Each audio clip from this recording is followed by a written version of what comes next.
Chapter 1. Laying Plans. Sun Tzu said, "The art of war is of vital importance to the state. It is a matter of life and death, a road either to safety or to ruin. Hence it is a subject of inquiry which can on no account be neglected. The art of war, then, is governed by 5 constant factors, to be taken into account in one's deliberations, when seeking to determine the conditions obtaining in the field. These are 1. The moral law, 2. Heaven, 3. Earth, 4. The commander, 5. Method and discipline. The moral law causes the people to be in complete accord with their ruler, so that they will follow him regardless of their lives, undismayed by any danger. Heaven signifies night and day, cold and heat, times and seasons. Earth comprises distances, great and small, danger and security, open ground and narrow passes, chances of life and death. The commander stands for the virtues of wisdom, sincerity, benevolence, courage, and strictness. By method and discipline are to be understood the marshalling of the army in its proper subdivisions, the graduations of rank among the officers, the maintenance of roads by which supplies may reach the army, and the control of military expenditure. These 5 heads should be familiar to every general. He who knows them will be victorious. He who knows them not will fail. Therefore, in your deliberations, when seeking to determine the military conditions, let them be made the basis of a comparison, in this wise. 1. Which of the 2 sovereigns is imbued with the moral law? 2. Which of the 2 generals has most ability? 3. With whom lie the advantages derived from heaven and earth? 4. On which side is discipline most rigorously enforced? 5. Which army is stronger? 6. On which side are officers and men more highly trained? 7. In which army is there the greater constancy both in reward and punishment? By means of these 7 considerations, I can forecast victory or defeat. The general that hearkens to my counsel and acts upon it will conquer. Let such a one be retained in command. The general that hearkens not to my counsel nor acts upon it will suffer defeat. Let such a one be dismissed. While heeding the profit of my counsel, avail yourself also of any helpful circumstances over and beyond the ordinary rules. According as circumstances are favorable, one should modify one's plans. All warfare is based on deception. Hence, when able to attack, we must seem unable. When using our forces, we must seem inactive. When we are near, we must make the enemy believe we are far away. When far away, we must make him believe we are near. Hold out baits to entice the enemy, feign disorder, and crush him. If he is secure at all points, be prepared for him. If he is in superior strength, evade him. If your opponent is of choleric temper, seek to irritate him. Pretend to be weak that he may grow arrogant. If his forces are united, separate them. Attack him where he is unprepared, appear where you are not expected. These military devices, leading to victory, must not be divulged beforehand. Now the general who wins a battle makes many calculations in his temple ere the battle is fought. The general who loses a battle makes but few calculations beforehand. Thus do many calculations lead to victory and few calculations to defeat. How much more no calculation at all? It is by attention to this point that I can foresee who is likely to win or lose. Chapter 2. Waging War. Sun Tzu said, "In the operations of war, where there are in the field 1,000 swift chariots, as many heavy chariots, and 100,000 mail-clad soldiers with provisions enough to carry them 1,000 li, the expenditure at home and at the front, including entertainment of guests, small items such as glue and paint, some spent on chariots and armor, will reach the total of 1,000 ounces of silver per day. Such is the cost of raising an army of 100,000 men. When you engage in actual fighting, if victory is long in coming, then men's weapons will grow dull, and their ardor will be damped. If you lay siege to a town, you will exhaust your strength. Again, if the campaign is protracted, the resources of the state will not be equal to the strain. Now, when your weapons are dulled, your ardor damped, your strength exhausted, and your treasure spent, other chieftains will spring up to take advantage of your extremity. Then no man, however wise, will be able to avert the consequences that must ensue. Thus, though we have heard of stupid haste in war, cleverness has never been seen associated with long delays. There is no instance of a country having benefited from prolonged warfare.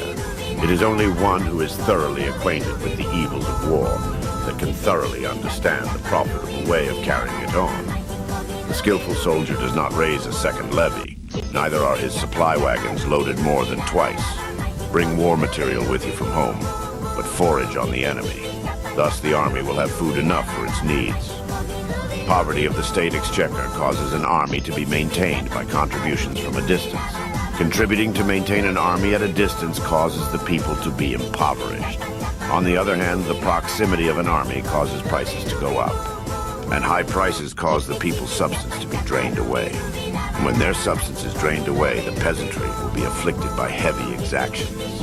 With this loss of substance and exhaustion of strength, the homes of the people will be stripped bare, and 3/10 of their income will be dissipated, while government expenses for broken chariots, worn-out horses, breastplates and helmets, bows and arrows, spears and shields, protective mantles, draft oxen and heavy wagons will amount to 4/10 of its total revenue. Hence, a wise general makes a point of foraging on the enemy. One cartload of the enemy's provisions is equivalent to 20 of one's own, and likewise a single pickle of his provender is equivalent to 20 from one's own store. Now, in order to kill the enemy, our men must be roused to anger, that there may be advantage from defeating the enemy. They must have their rewards. Therefore, in chariot fighting, when 10 or more chariots have been taken, those should be rewarded who took the first. Our own flags should be substituted for those of the enemy, and the chariots mingled and used in conjunction with ours. The captured soldiers should be kindly treated and kept. This is called using the conquered foe to augment one's own strength. In war, then, let your great object be victory, not lengthy campaigns. Thus, it may be known that the leader of armies is the arbiter of the people's fate, the man on whom it depends whether the nation shall be in peace or in peril. Chapter 3. Attack by Stratagem. Sun Tzu said, "In the practical art of war, the best thing of all is to take the enemy's country whole and intact. To shatter and destroy it is not so good. So too it is better to recapture an army entire than to destroy it. To capture a regiment, a detachment, or a company entire than to destroy them. Hence to fight and conquer in all your battles is not supreme excellence. Supreme excellence consists in breaking the enemy's resistance without fighting.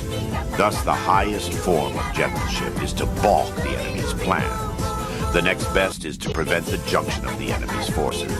The next in order is to attack the enemy's army in the field. And the worst policy of all is to besiege walled cities. The rule is not to besiege walled cities if it can possibly be avoided. The preparation of mantlets, movable shelters, and various implements of war will take up 3 whole months, and the piling up of mounds over against the walls will take 3 months more. The general, unable to control his irritation, will launch his men to the assault like swarming ants, with the result that 1/3 of his men are slain, while the town still remains untaken. Such are the disastrous effects of a siege. Therefore, the skillful leader subdues the enemy's troops without any fighting. He captures their cities without laying siege to them. He overthrows their kingdom without lengthy operations in the field. With his forces intact, he will dispute the mastery of the empire, and thus, without losing a man, his triumph will be complete. This is the method of attacking by stratagem.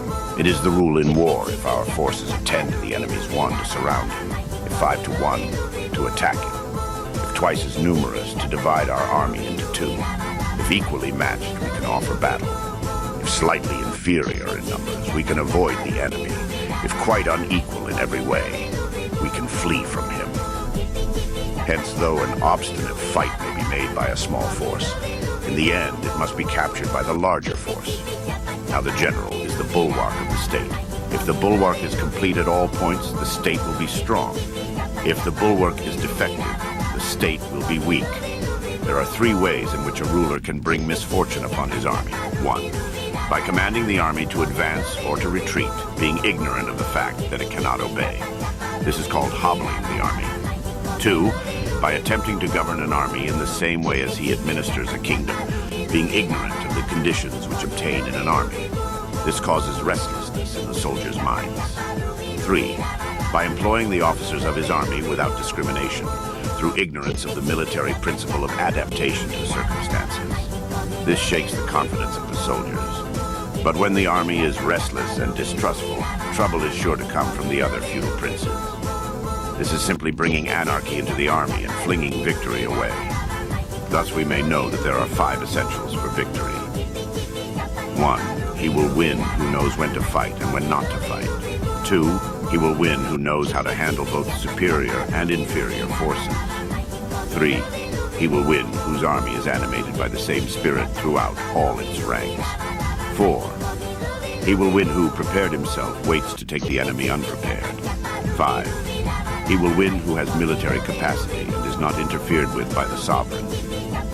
Hence the saying, if you know the enemy and know yourself, you need not fear the result of 100 battles. If you know yourself but not the enemy, for every victory gained, you will also suffer a defeat. If you know neither the enemy nor yourself, you will succumb in every battle. Chapter 4. Tactical Dispositions. Sun Tzu said, "The good fighters of old first put themselves beyond the possibility of defeat, and then waited for an opportunity of defeating the enemy.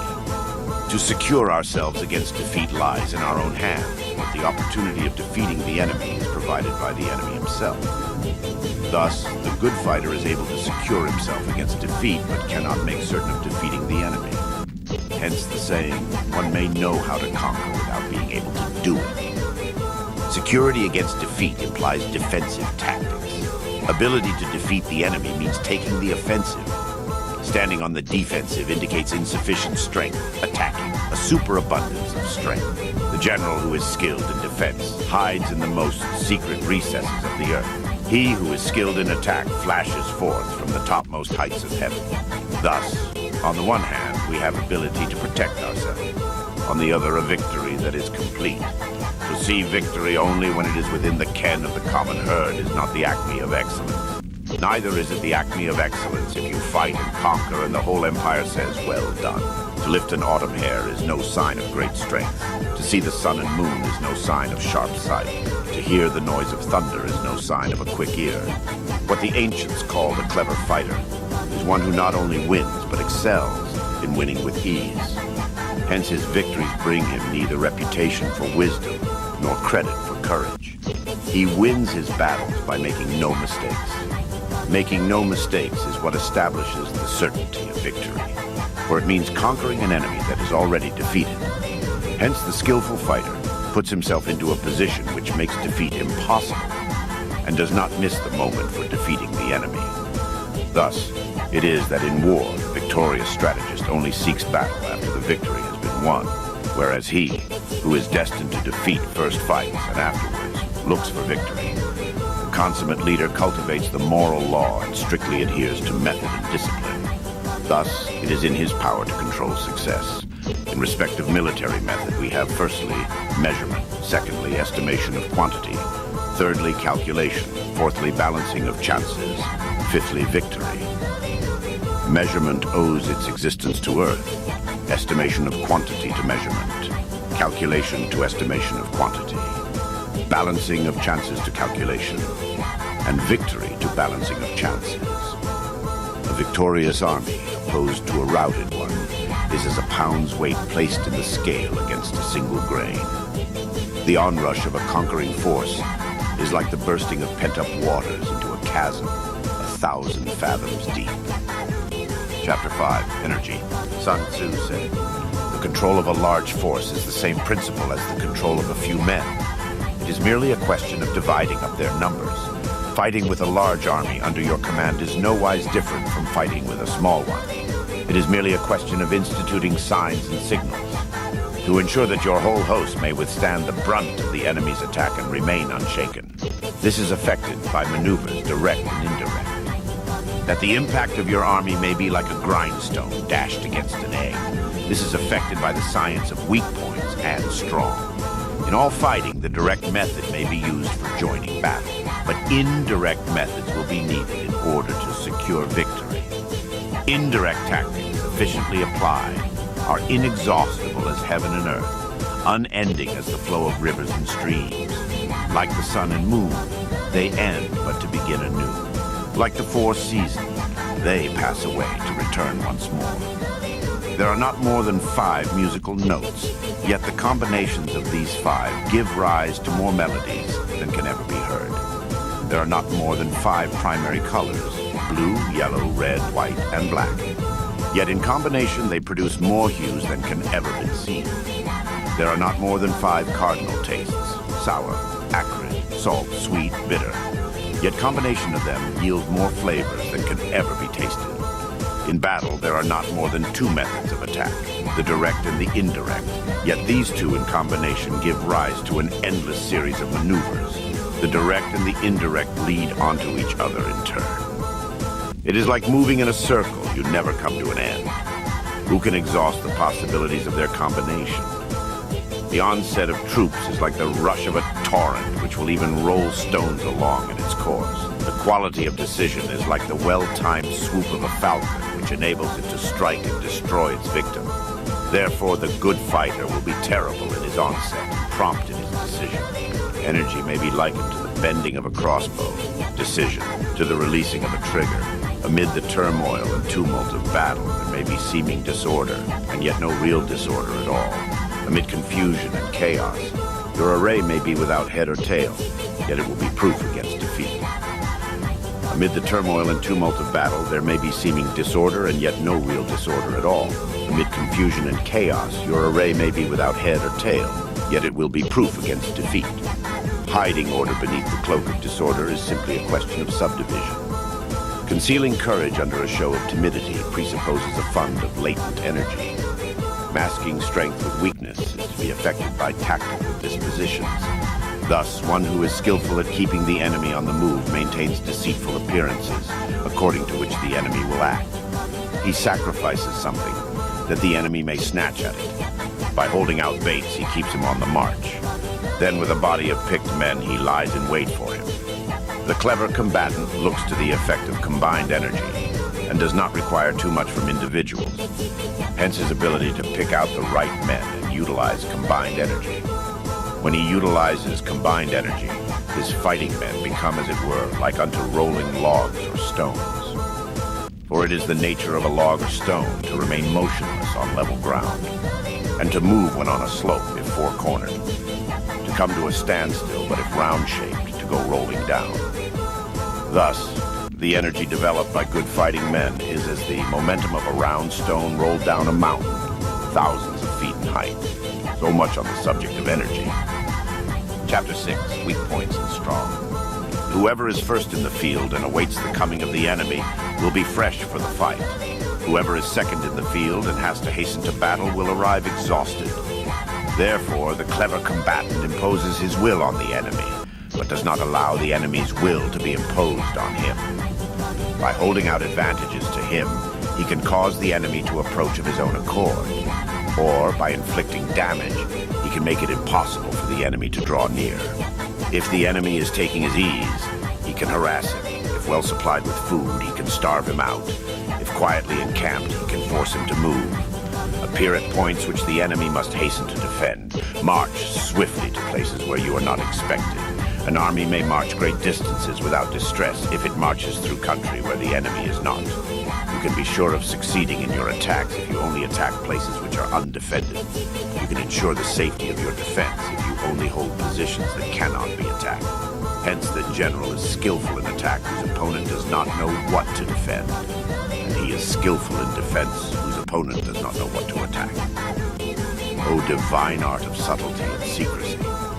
Through you we learn to be invisible, through you inaudible, and hence we can hold the enemy's fate in our hands. You may advance and be absolutely irresistible if you make for the enemy's weak points. You may retire and be safe from pursuit if your movements are more rapid than those of the enemy. If we wish to fight, the enemy can be forced to an engagement even though he be sheltered behind a high rampart and a deep ditch. All we need do is attack some other place that he will be obliged to relieve. If we do not wish to fight, we can prevent the enemy from engaging us even though the lines of our encampment be merely traced out on the ground. All we need do is to throw something odd and unaccountable in his way. By discovering the enemy's dispositions and remaining invisible ourselves, we can keep our forces concentrated while the enemy's must be divided. We can form a single united body, while the enemy must split up into fractions. Hence there will be a whole pitted against separate parts of a whole, which means that we shall be many to the enemy's few. And if we are able thus to attack an inferior force with a superior one, our opponents will be in dire straits. The spot where we intend to fight must not be made known, for then the enemy will have to prepare against a possible attack at several different points. And his forces being thus distributed in many directions, the numbers we shall have to face at any given point will be proportionately few. For should the enemy strengthen his van, he will weaken his rear. Should he strengthen his rear, he will weaken his van. Should he strengthen his left, he will weaken his right. Should he strengthen his right, he will weaken his left. If he sends reinforcements everywhere, he will everywhere be weak. Numerical weakness comes from having to prepare against possible attacks. Numerical strength from compelling our adversary to make these preparations against us. Knowing the place and the time of the coming battle, we may concentrate from the greatest distances in order to fight. But if neither time nor place be known, then the left wing will be impotent to succor the right.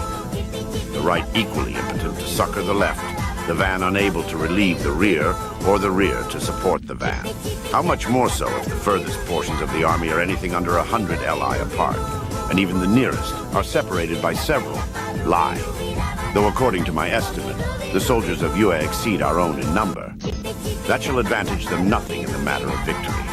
I say then that victory can be achieved. Though the enemy be stronger in numbers, we may prevent him from fighting. Scheme so as to discover his plans and the likelihood of their success.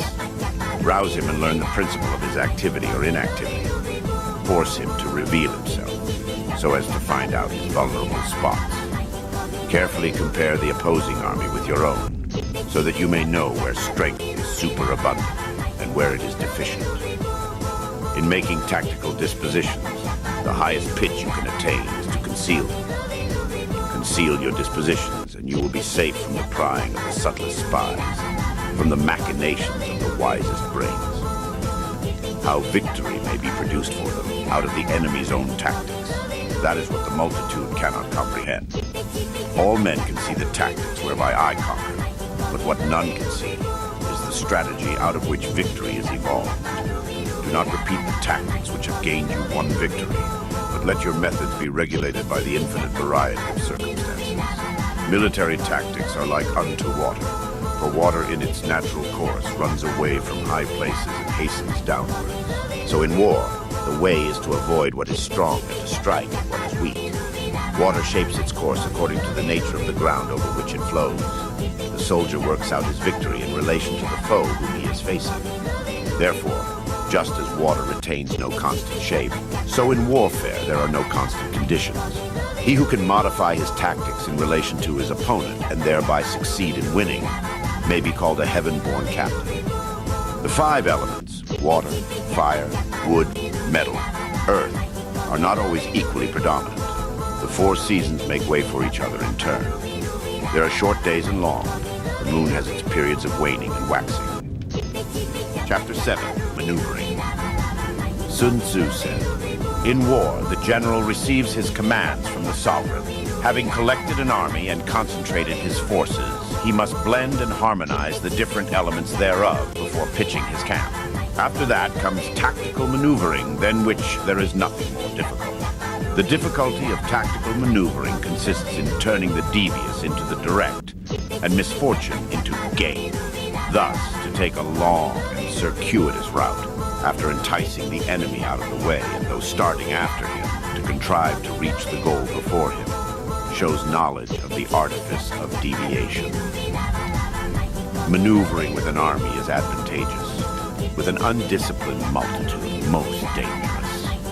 If you set a fully equipped army in march in order to snatch an advantage, the chances are that you will be too late. On the other hand, to detach a flying column for the purpose involves the sacrifice of its baggage and stores.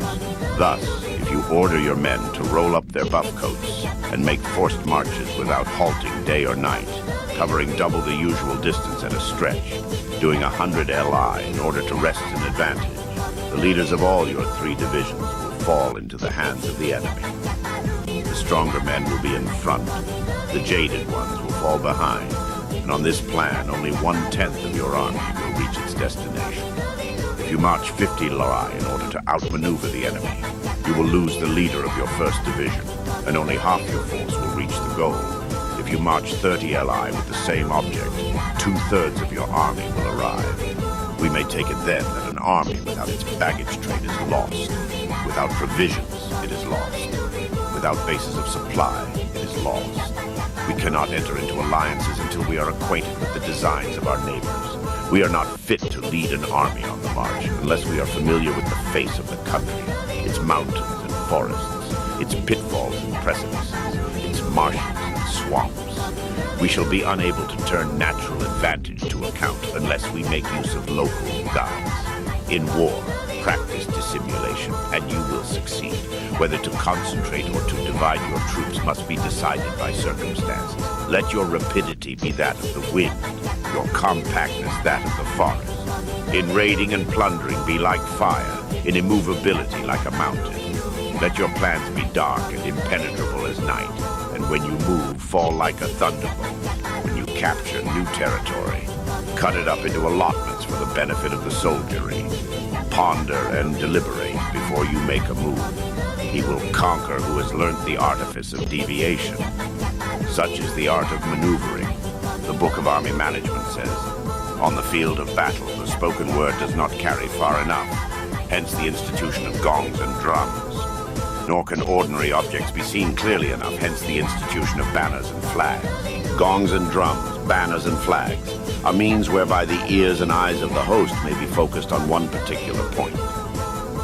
The host thus forming a single united body, is it impossible either for the brave to advance alone, or for the cowardly to retreat alone.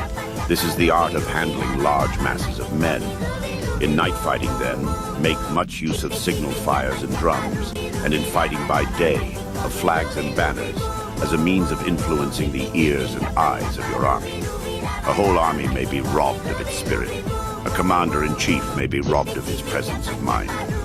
Now a soldier's spirit is keenest in the morning. By noonday it has begun to flag, and in the evening his mind is bent only on returning to camp. A clever general, therefore, avoids an army when its spirit is keen, but attacks it when it is sluggish and inclined to return. This is the art of studying moods, disciplined and calm to await the appearance of disorder and hubbub amongst the enemy. This is the art of retaining self-possession. To be near the goal while the enemy is still far from it, to wait at ease while the enemy is toiling and struggling, to be well fed while the enemy is famished. This is the art of husbanding one's strength. To refrain from intercepting an enemy whose banners are in perfect order, to refrain from attacking an army drawn up in calm and confident array. This is the art of studying circumstances. It is a military axiom not to advance uphill against the enemy, nor to oppose him when he comes downhill. Do not pursue an enemy who simulates flight. Do not attack soldiers whose temper is keen. Do not swallow bait offered by the enemy. Do not interfere with an army that is returning home. When you surround an army, leave an outlet free. Do not press a desperate foe too hard. Such is the art of warfare. Chapter 8, Variation in Tactics. Sun Tzu said, in war, the general receives his commands from the sovereign, collects his army, and concentrates his forces. When in difficult country, do not encamp. In country where high roads intersect, join hands with your allies. Do not linger in dangerously isolated positions. In hemmed-in situations, you must resort to stratagem. In desperate position, you must fight.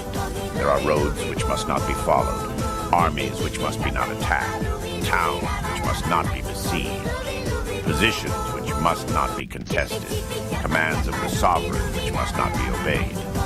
The general who thoroughly understands the advantages that accompany variation of tactics knows how to handle his troops.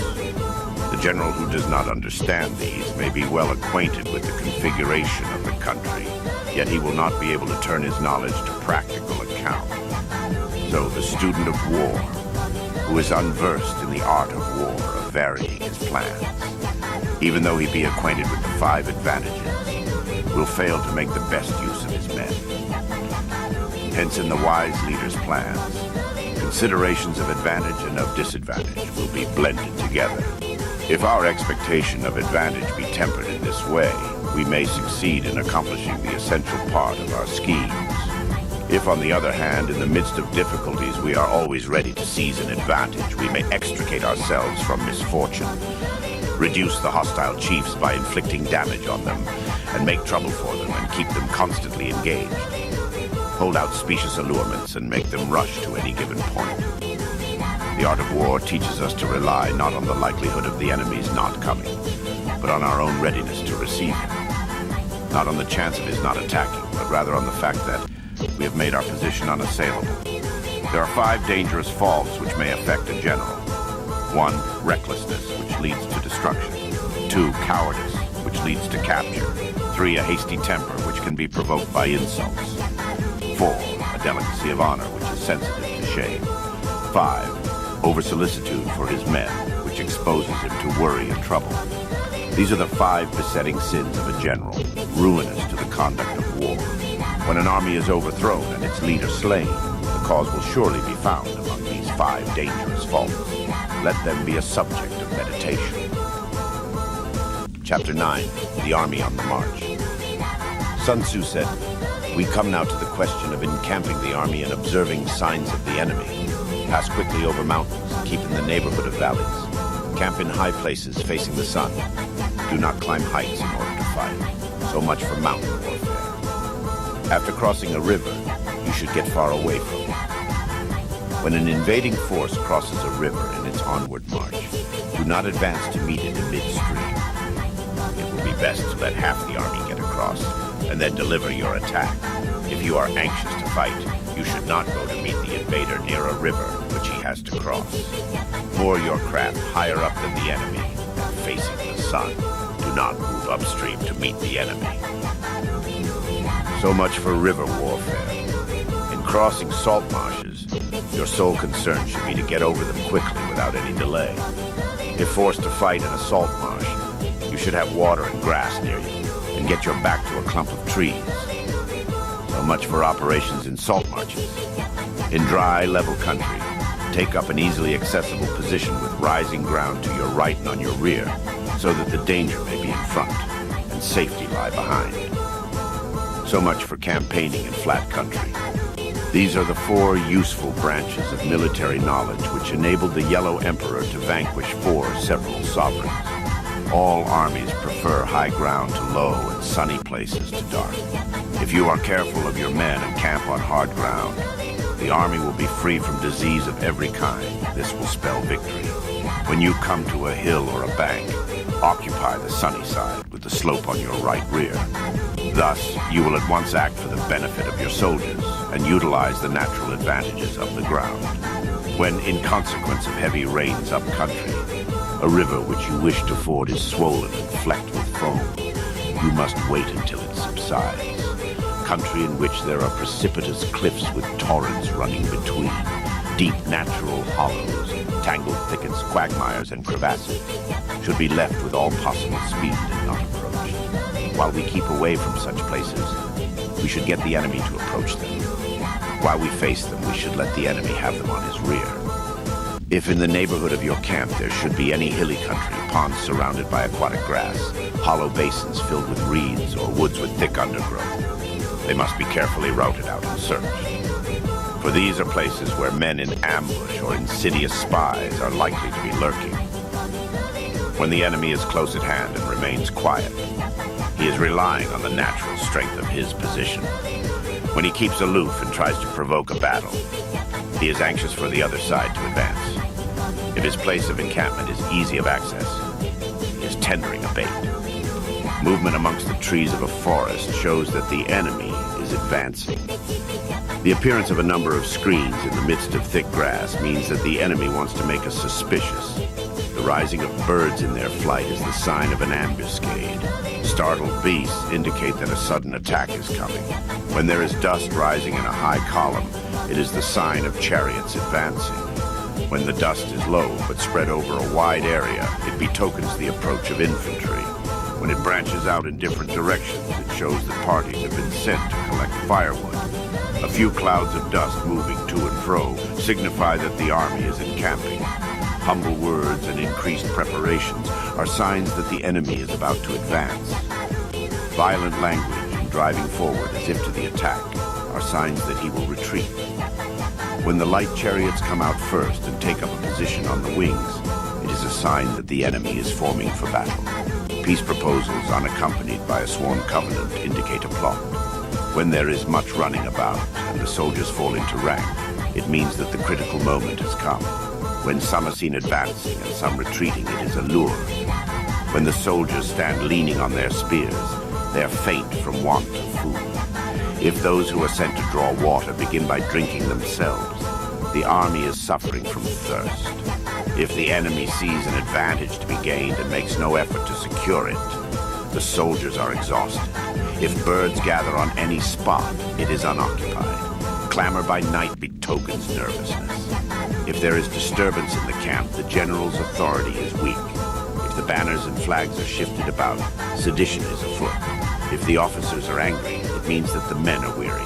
When an army feeds its horses with grain and kills its cattle for food, and when the men do not hang their cooking pots over the campfires, showing that they will not return to their tents, you may know that they are determined to fight to the death. The sight of men whispering together in small knots or speaking in subdued tones points to disaffection amongst the rank and file.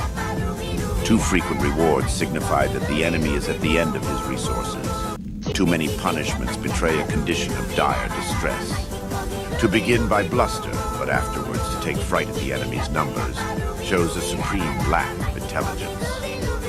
When envoys are sent with compliments in their mouths, it is a sign that the enemy wishes for a truce. If the enemy's troops march up angrily and remain facing ours for a long time without either joining battle or taking themselves off again, the situation is one that demands great vigilance and circumspection. If our troops are no more in number than the enemy, that is amply sufficient. It only means that no direct attack can be made. What we can do is simply to concentrate all our available strength, keep a close watch on the enemy, and obtain reinforcements. He who exercises no forethought but makes light of his opponents is sure to be captured by them. If soldiers are punished before they have grown attached to you, they will not prove submissive.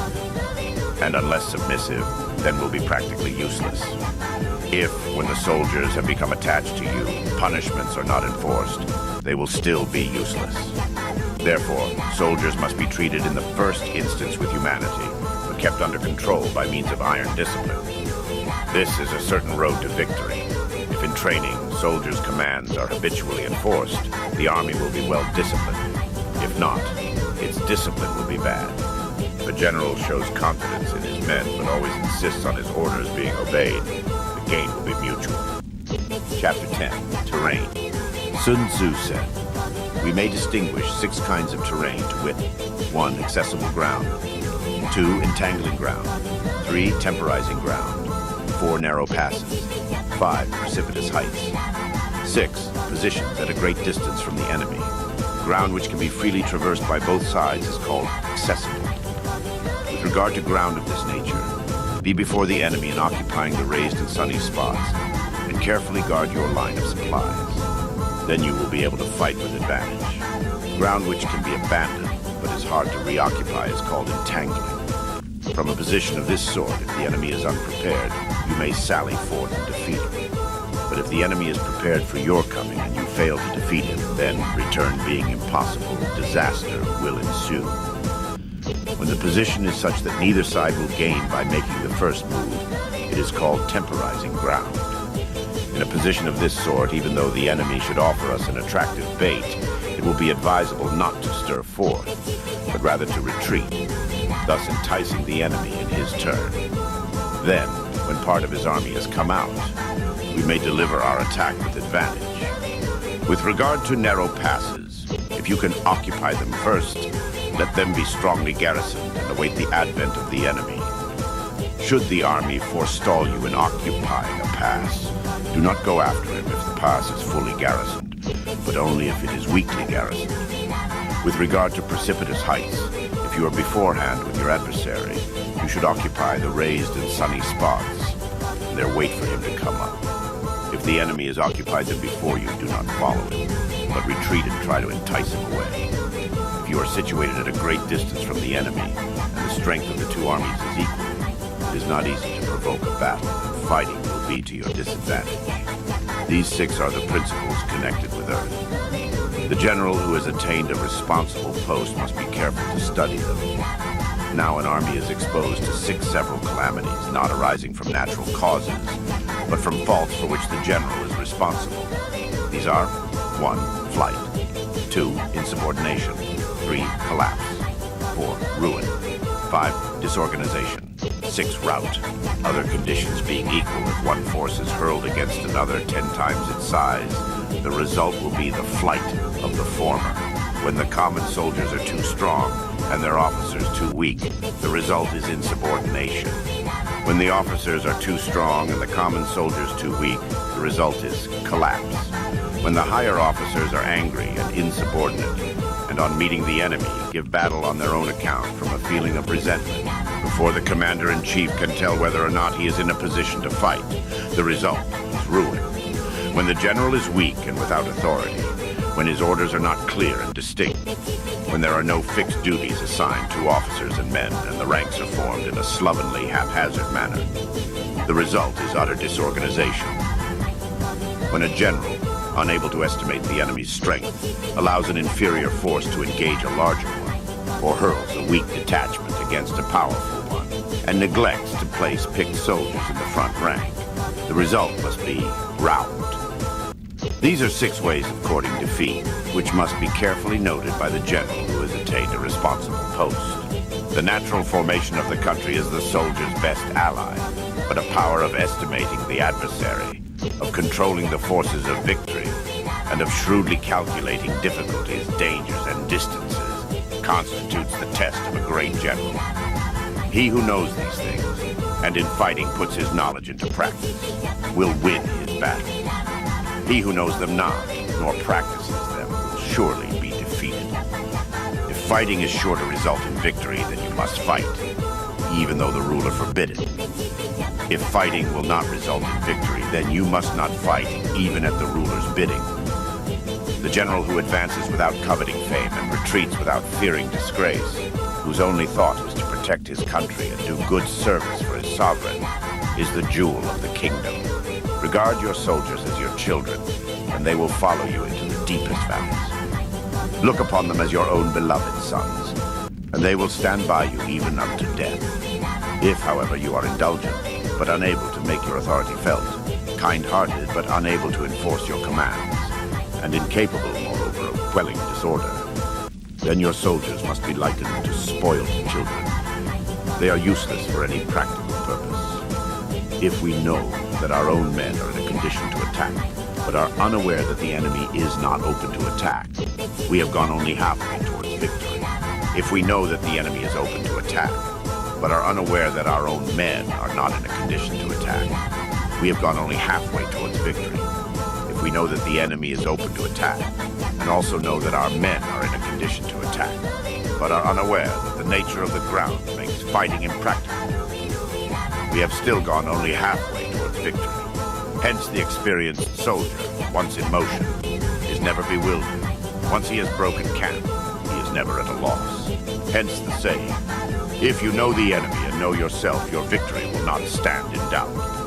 If you know heaven and know earth, you may make your victory complete. Chapter 11, The 9 Situations. Sun Tzu said the art of war recognizes 9 varieties of ground. 1. Dispersive ground. 2. Facile ground. 3. Contentious ground. 4. Open ground. 5. Ground of intersecting highways. 6. Serious ground. 7. Difficult ground. 8. Hemmed-in ground. 9. Desperate ground. When a chieftain is fighting in his own territory, it is dispersive ground. When he has penetrated into hostile territory, but to no great distance, it is facile ground. Ground the possession of which imports great advantage to either side is contentious ground.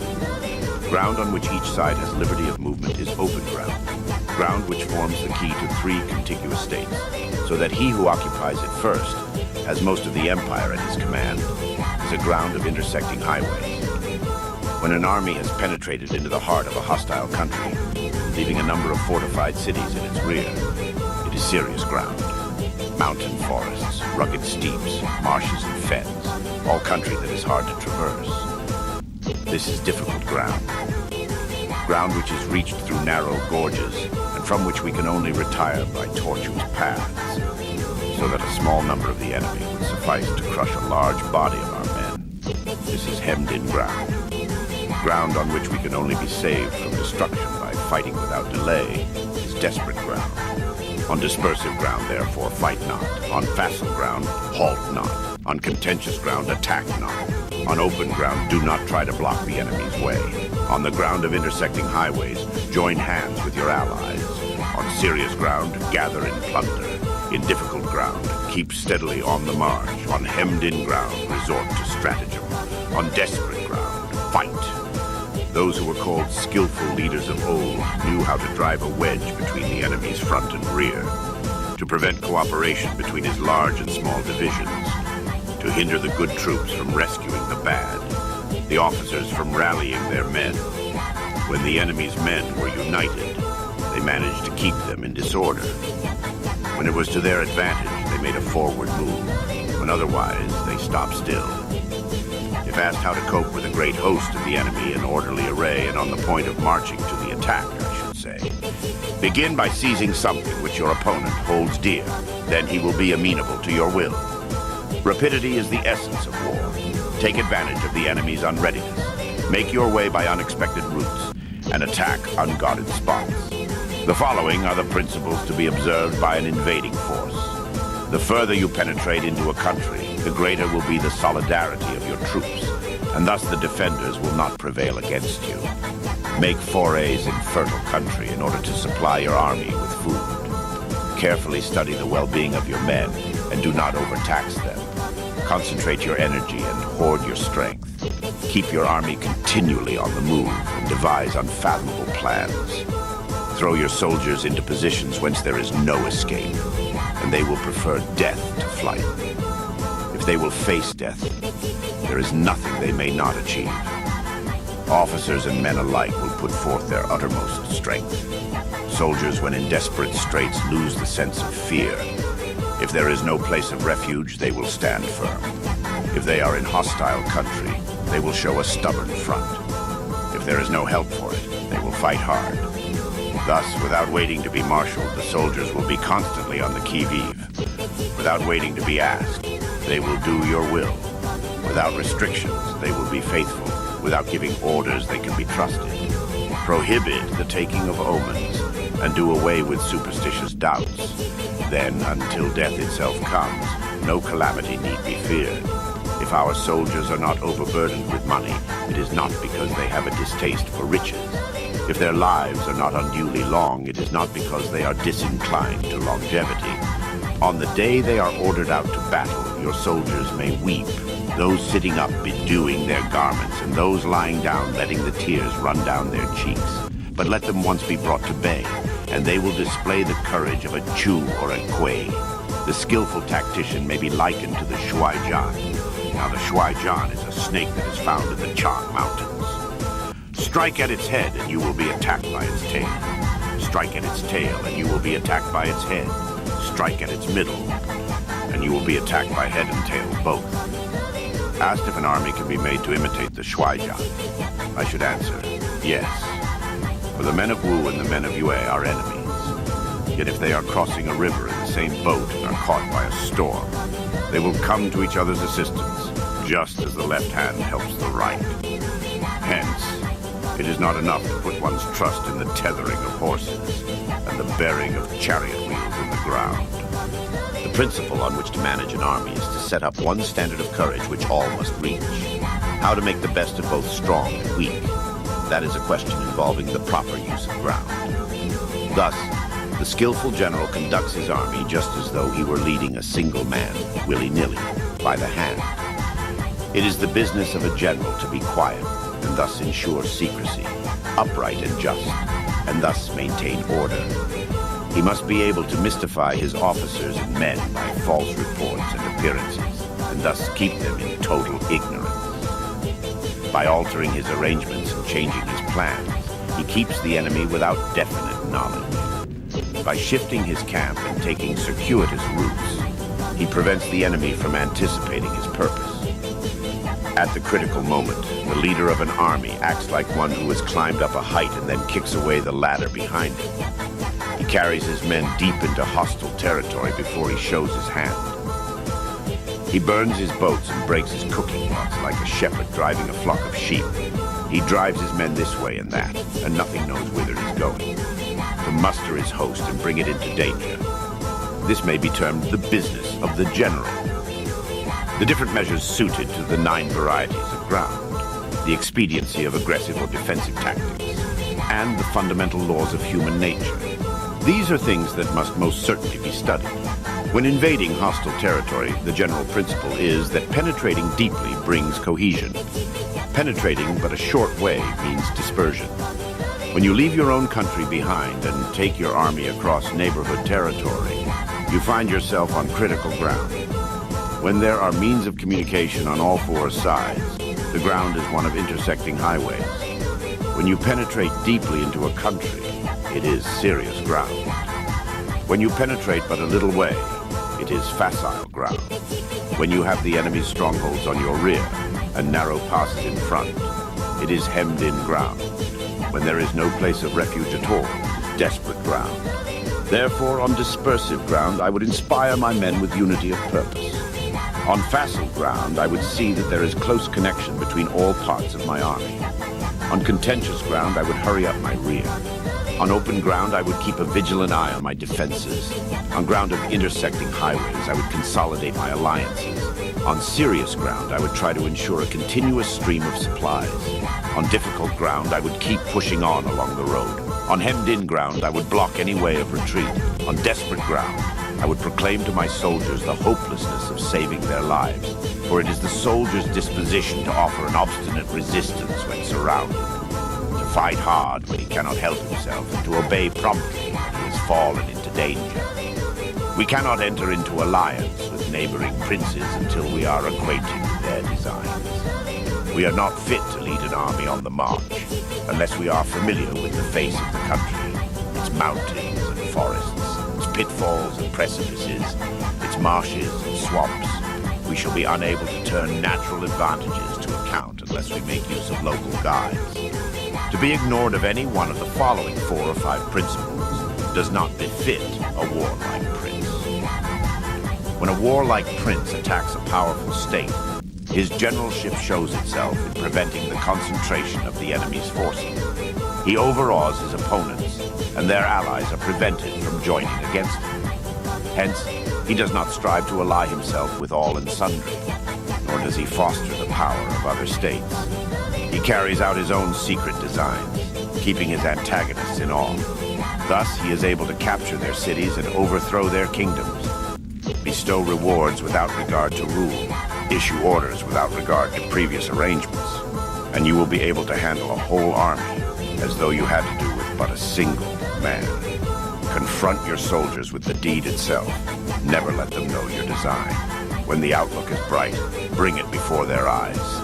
Tell them nothing when the situation is gloomy. Place your army in deadly peril and it will survive. Plunge it into desperate straits and it will come off in safety. For it is precisely when a force has fallen into harm's way that is capable of striking a blow for victory. Success in warfare is gained by carefully accommodating ourselves to the enemy's purpose.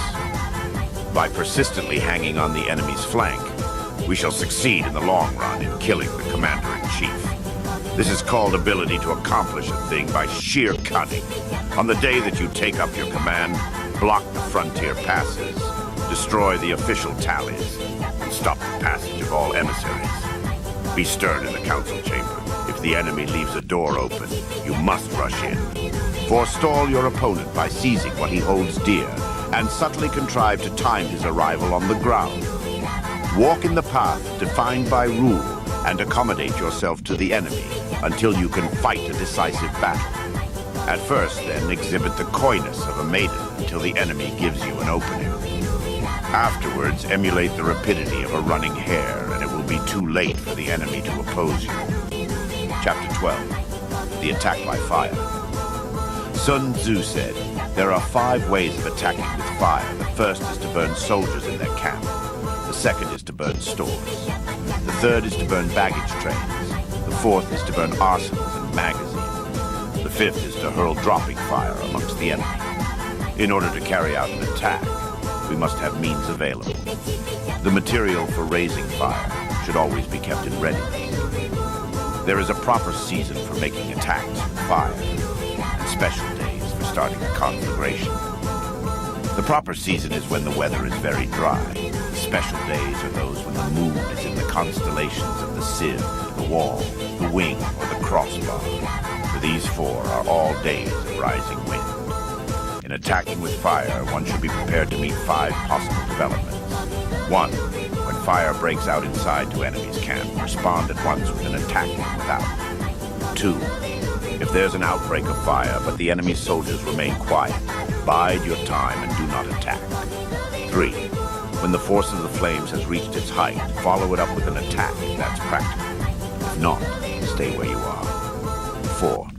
If it is possible to make an assault with fire from without, do not wait for it to break out within, but deliver your attack at a favorable moment.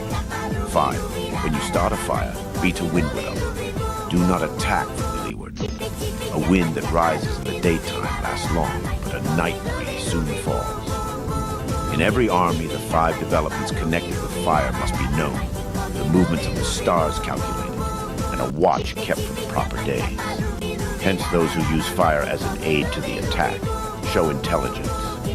Those who use water as an aid to the attack gain an accession of strength. By means of water, an enemy may be intercepted but not robbed of all his belongings. Unhappy is the fate of one who tries to win his battles and succeed in his attacks without cultivating the spirit of enterprise. For the result is waste of time and general stagnation. Hence the saying, the enlightened ruler lays his plans well ahead. The good general cultivates his resources. Move not unless you see an advantage.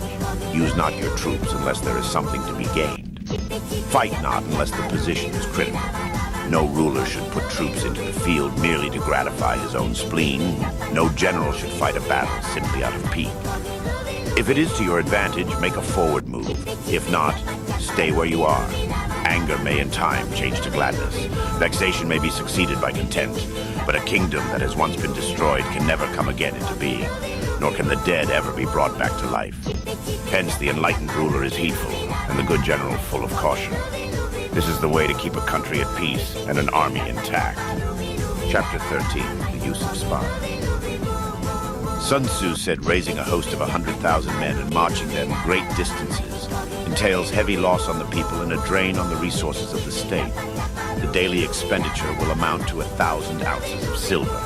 There will be commotion at home and abroad, and men will drop down exhausted on the highways. As many as 700,000 families will be impeded in their labor. Hostile armies may face each other for years, striving for the victory which is decided in a single day. This being so, to remain in ignorance of the enemy's condition simply because one grudges the outlay of 100 ounces of silver in honors and emoluments is the height of inhumanity. One who acts thus is no leader of men, no present help to his sovereign, no master of victory. Thus, what enables the wise sovereign and the good general to strike and conquer and achieve things beyond the reach of ordinary men is foreknowledge. Now, this foreknowledge cannot be elicited from spirits. It cannot be obtained inductively from experience, or by any deductive calculation. Knowledge of the enemy's dispositions can only be obtained from other men. Hence the use of spies, of whom there are 5 classes. 1. Local spies. 2. Inward spies. 3. Converted spies. 4. Doomed spies. 5. Surviving spies. When these 5 kinds of spy are all at work, none can discover the secret system. This is called divine manipulation of the threads. It is the sovereign's most precious faculty. Having local spies means employing the services of the inhabitants of a district. Having inward spies, making use of officials of the enemy. Having converted spies, getting hold of the enemy's spies and using them for our own purposes. having doomed spies, doing certain things openly for purposes of deception, and allowing our spies to know of them and report them to the enemy. Surviving spies, finally, are those who bring back news from the enemy's camp. Hence it is that which none in the whole army are more intimate relations to be maintained than with spies. None should be more liberally rewarded. In no other business should greater secrecy be preserved. Spies cannot be usefully employed without a certain intuitive sagacity. They cannot be properly managed without benevolence and straightforwardness. Without subtle ingenuity of mind, one cannot make certain of the truth of their reports. Be subtle, and use your spies for every kind of business. If a secret piece of news is divulged by a spy before the time is ripe, he must be put to death together with the man to whom the secret was told. Whether the object be to crush an army, to storm a city, or to assassinate an individual, it is always necessary to begin by finding out the names of the attendants, the aides-de-camp and doorkeepers and sentries of the general in command. Our spies must be commissioned to ascertain these. The enemy's spies who have come to spy on us must be sought out, tempted with bribes, led away and comfortably housed. Thus, they will become converted spies and available for our service. It is through the information brought by the converted spy that we are able to acquire and employ local and inward spies. It is owing to his information again that we can cause the doomed spy to carry false tidings to the enemy. Lastly, it is by his information that the surviving spy can be used on appointed occasions. The end and aim of spying in all its 5 varieties is knowledge of the enemy, and this knowledge can only be derived in the first instance from the converted spy. Hence, it is essential that the converted spy be treated with the utmost liberality. Of old, the rise of the Yin dynasty was due to Yi Chi, who had served under the Xia. Likewise, the rise of the Zhou dynasty was due to Lu Ya, who had served under the Yin. Hence, it is only the enlightened ruler and the wise general who will use the highest intelligence of the army for purposes of spying, and thereby they achieve great results. Spies are a most important element in water, because on them depends on an army's ability to move.